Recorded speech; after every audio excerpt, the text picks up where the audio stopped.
সুপ্রিয় শিক্ষার্থীবৃন্দরা, আশা করি তোমরা সবাই ভালো আছো।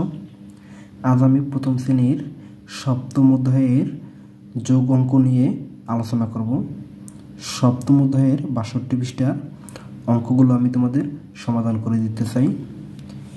দেখো, প্রথমেই বলা হয়েছে কি একসাথে কতটি আম আছে, কিভাবে হিসাব করব চিন্তা করি।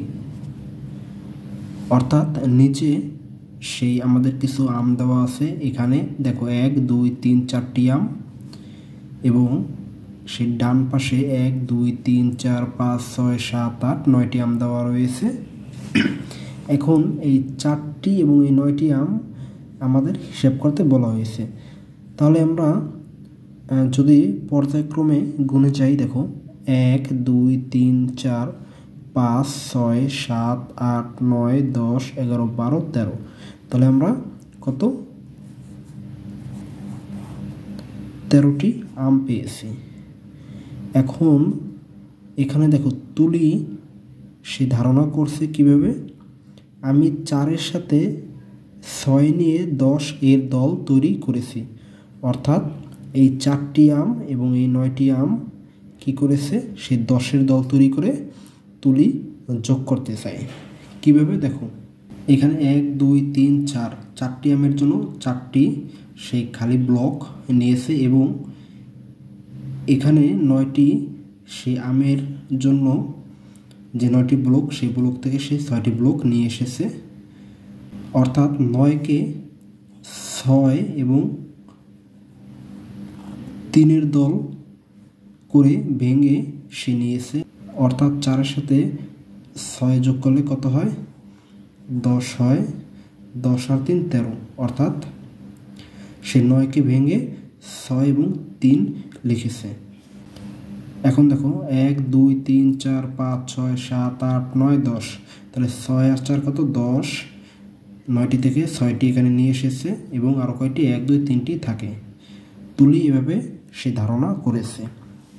তাহলে ৪ যোগ ৯ সমান সমান কত হয়, ১৩ হয়। নিচে দেখো রাফির ধারণা। রাফি কি ধারণা করেছে, রাফি ৪কে ভেঙে ১ এবং ৩ দুটি দলে ভাগ করেছে। এখানে কি বলেছে রাফি, আমিও ৯-এর সাথে ১ নিয়ে ১০-এর দল তৈরি করেছি, কারণ এখানে ৯ বড় সংখ্যা। আমরা তুলি এবং রাফির ধারণা যদি চিন্তা করি, তাহলে রাফির ধারণাই সঠিক। কারণ কি, ৯ হচ্ছে বড় সংখ্যা, ৪ হচ্ছে ছোট সংখ্যা। তাহলে ৪কে ভেঙে সহজেই ৩ এবং ১-এর দল তৈরি করা যায়। আর ৯-এর সাথে ৪ থেকে ১ নিয়ে ১০ তৈরি করা যায় এবং আমাদের হাতে কত, ৩ থাকে। তাহলে ৯ আর ১ ১০ হয় এবং ৩ হাতে থাকে, অর্থাৎ ১৩। দেখো রাফি কি লিখেছে, ১, ২, ৩, ৪, ৫, ৬, ৭, ৮, ৯, ১০।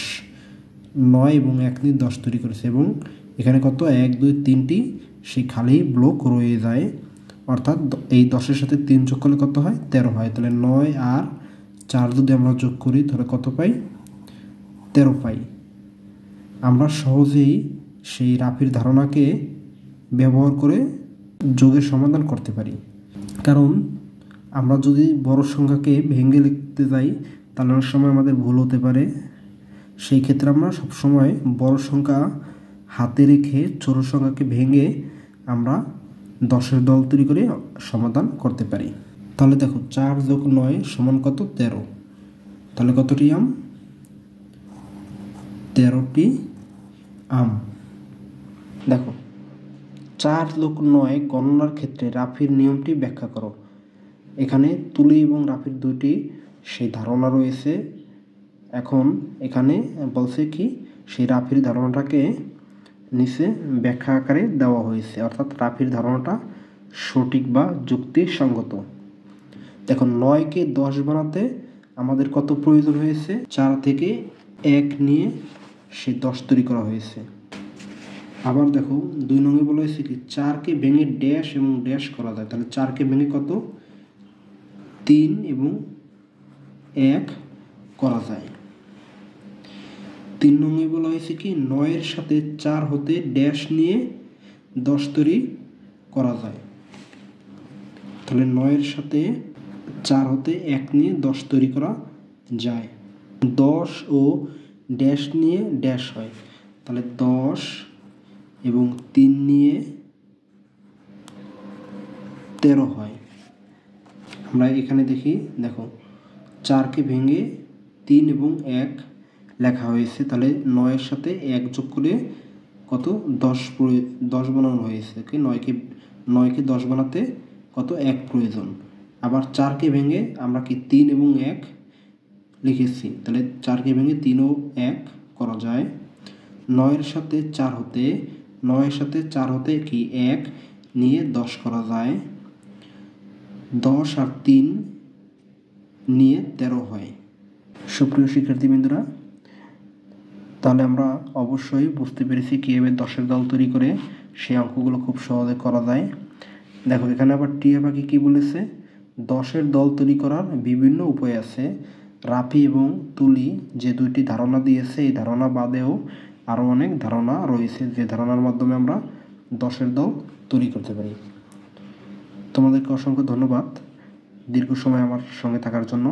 আশা করি তোমরা লাইক, কমেন্ট এবং সাবস্ক্রাইব করে আমার পাশে থাকবে। ধন্যবাদ সবাইকে।